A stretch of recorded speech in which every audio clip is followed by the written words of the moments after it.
नमस्कार दोस्तों, मैं ब्रजलाल राणा स्वागत करता हूं आपका अपने YouTube चैनल पर एक और वीडियो में। दोस्तों, आप मेरी पिछली वीडियोस देख रहे हो, लाइक कर रहे हो, कमेंट कर रहे हो, शेयर कर रहे हो, इसके लिए बहुत बहुत धन्यवाद। आप मेरे चैनल को सब्सक्राइब भी करें, ये रिक्वेस्ट है मेरी। तो दोस्तों, आज चलते हैं एक और नए टॉपिक पर। आज का टॉपिक आप लोगों के लिए होने वाला है, स्पेशली जो होम परचेज करते हैं या जिन्होंने पहले होम परचेज करना किया हुआ है, ये उनके लिए होने वाला है होम लोन इंश्योरेंस। जी हाँ दोस्तों, होम लोन इंश्योरेंस भी एक ऐसा सब्जेक्ट है जिस पर जो है आप लोगों को नॉलेज होनी चाहिए।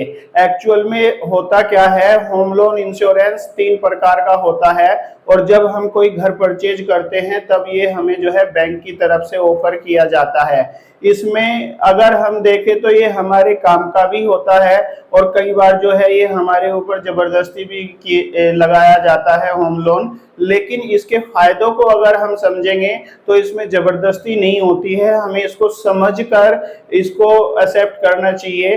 3 प्रकार का होता है। कौन कौन सा होता है?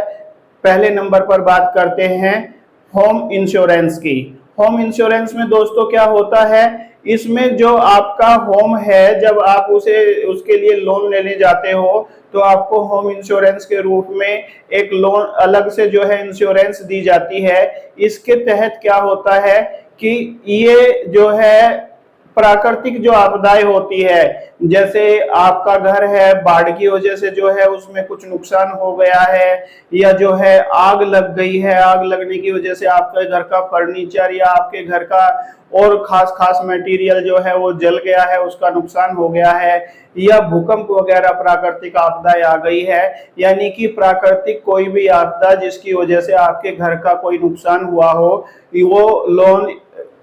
वो इंश्योरेंस इन सारी चीजों को कवर करता है। इसका इंश्योरेंस जो है, इसकी जो किस्तें आती हैं वो बहुत ही कम आती है। इसमें जो है बहुत छोटा सा अमाउंट आपको देना होता है। साल का लगभग 10 से 12 हजार रुपए का इसका जो है टोटल किस्त आती है। महीने के अगर आप मान के चले तो 800-900 हजार रुपए के आसपास की इसकी जो है एक किस्त आती है। लेकिन इसका बेनिफिट ये होता है कि अगर आपका घर में कोई भी प्राकृतिक आपदा की वजह से नुकसान हुआ है तो आप जो है उसको यहाँ से रिकवर कर सकते हो। और दोस्तों, इसके लिए जरूरी नहीं है कि आप जो है होम लोन लो। अगर आपका पहले से बना हुआ घर है, आप उस पर भी इस होम इंश्योरेंस को परचेज कर सकते हो। उसके लिए आपको किसी बैंक से जो है कांटेक्ट करना होगा। वहां पर जो है एजेंट्स होते हैं, वो आपका ये इंश्योरेंस करके दे देंगे।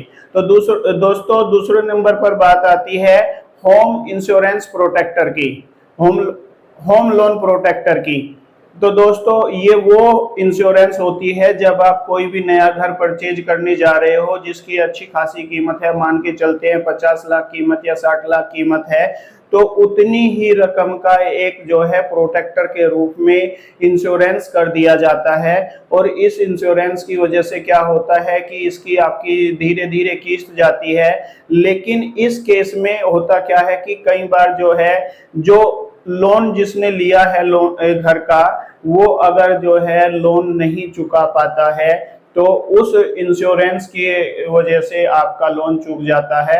या कई बार क्या होता है कि किसी वजह से जो है होम लोन पेयर की डेथ हो जाती है, या वो जो है अनफिट हो जाता है, फिजिकली जो है डिसेबल हो जाता है, और वो जो है उसकी इनकम नहीं रहती है, उसका बिजनेस या जॉब खत्म हो जाती है। तो उस केस में भी आपका जो है होम लोन, ये जो आपने इंश्योरेंस ली है होम लोन प्रोटेक्टर के नाम से, उसके इंश्योरेंस से वो रिकवर किया जाता है। ये इसलिए बहुत जरूरी है कि जब भी आप कोई होम लोन ले रहे हो तो उसके साथ में होम लोन प्रोटेक्टर इंश्योरेंस भी लेना चाहिए। और दोस्तों, तीसरे नंबर पर अगर हम बात करें तो आता है टर्म प्लान।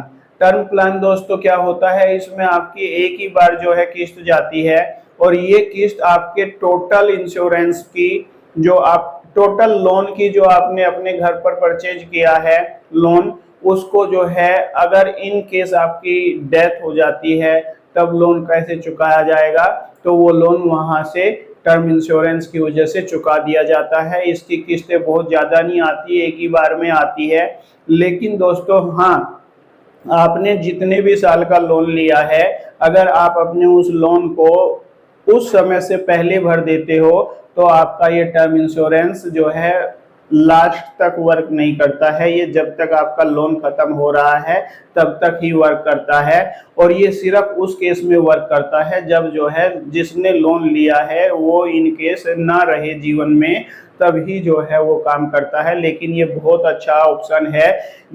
आप अगर इन तीनों लोन की अगर मैं इन तीनों इंश्योरेंस की बात करूं और आपको सजेशन दूं, तो आपको आपका जो बना बनाया घर है उस पे जो है उसको इंश्योरेंस करा लेना चाहिए, ताकि अगर कोई भी प्राकृतिक आपदा आए वो उससे रिकवर हो जाए। और दूसरे नंबर पर जो है आपको टर्म प्लान के लिए जाना चाहिए, क्योंकि अगर कुछ भी केस होता है तो वो जो है आपका घर सुरक्षित रहेगा, उसमें नीलामी का कोई केस नहीं आएगा। क्योंकि कई बार जो है जब घर में लोन चुकाने वाला नहीं रहता तो बैंक वाले घर की नीलामी करते हैं, लेकिन हम उस टर्म इंश्योरेंस की वजह से उसका पैसा पे कर सकते हैं। तो दोस्तों ये दोनों लोन बहुत ज़रूरी है। और तीसरे नंबर का जो लोन है, जो सेकंड नंबर पर एक्चुअली आता है, होम लोन प्रोटेक्टर, ये आपको अपनी ज़रूरत को देखते हुए कराना चाहिए। अगर आपको इसकी ज़रूरत है तो आप इसके लिए जाइए, अदरवाइज आप जो है इसको अपने हिसाब से देख सकते हो। तो दोस्तों आज मैंने आपको इस वीडियो में यही बताया कि होम लोन इंश्योरेंस क्या होता है, इसके कितने प्रकार होते हैं और आपके लिए कौन सा किस तरीके से फ़ायदेमंद हो सकता है।